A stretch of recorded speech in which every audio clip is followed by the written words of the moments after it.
Thank you. So, I've had quite a few people telling me you're very brave. I've only had, I had a couple of people. One person said arsehole. Otherwise, it's been wait. Okay, so we're here at the People's Vote March, and I have run into Alex Niora, who is an ardent Vote Leave supporter. And you can see there's quite a lot of people. They're not fans. Film some of it.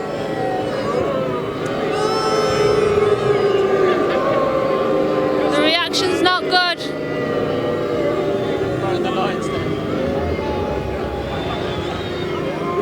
So, Alex, amongst the dirty looks and everything, why have you decided to do this? Is this not suicide? No, actually, I feel quite. I don't know. I feel fine actually. Most people have turned around and said, "Oh, you're quite brave." I had one person mouth off some abusive language, but it's been generally fine actually. What did they say? Oh, just called me an arsehole basically. But you know, it's actually it's been good. I've had a few conversations with people. And they've said, and the people have been really surprised. They said, "Is this ironic? Are you doing this ironically?" I said, "No. I voted Leave. I've got no regrets.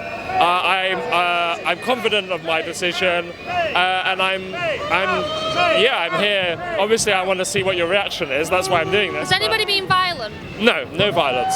What's the most unpleasant somebody's been? They basically called me an arsehole and said, "You've ruined this country.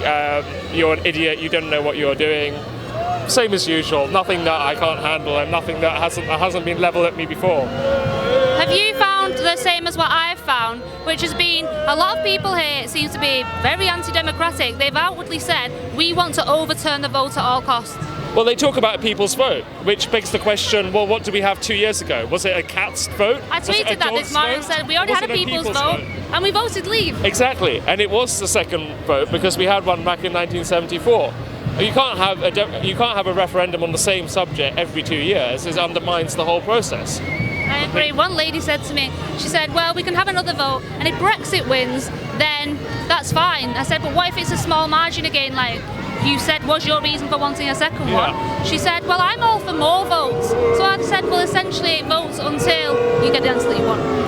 Yeah, it doesn't make sense, does it? I mean, it just doesn't make sense at all. Have you seen any counter demos or anything like that today? No, there hasn't actually. Well, there was a small counter demo not far from here. Well, it wasn't a counter demo actually, it was a Soldier X thing. So people protesting against the young soldier recruit who was dismissed because he had a photo taken with Tommy Robinson. So there's a small protest about that going on sort of near here. A lot smaller than this, obviously, but it was still, I mean, quite a few people there. So, here's the thing that I mentioned before, I've said to a few people, Brexit won, it might have been a small margin, but we won. You've been to a few Brexit marches this year, as have I. We have never had a turnout like this. Why is that?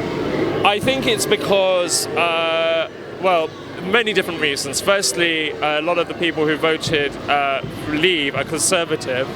And Conservatives are generally reserved by nature. They don't tend to. They will make their voices heard on the ballot paper, but they won't go out and march because they're, Conservatives by name, Conservative by nature. They are reserved. They don't really go out and march in the streets. Also, the Leave demographic is more. It's older as well, so older people are less likely to go out and march in the streets. But it's interesting, isn't it? There have been a lot of.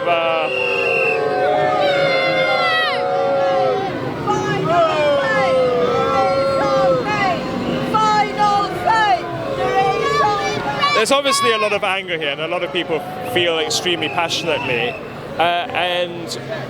They obviously Brexit did divide the country, but I think you have to remember, even though there seem to be a lot of people here, even if there are 100,000 people, you have to remember 17.4 million people voted to leave.